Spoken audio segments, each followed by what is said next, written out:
Here we go. Right, so now just come here in this site.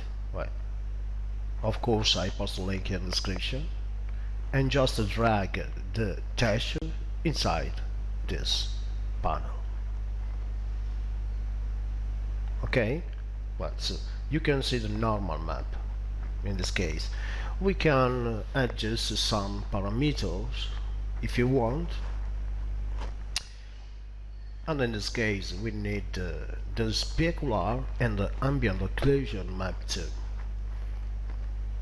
It's very simple. Just click on download and save it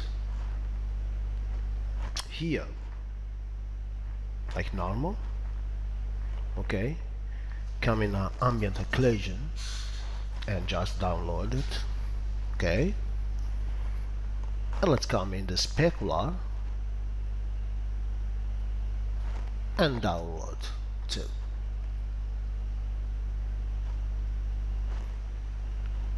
Just click on save, and now we have all text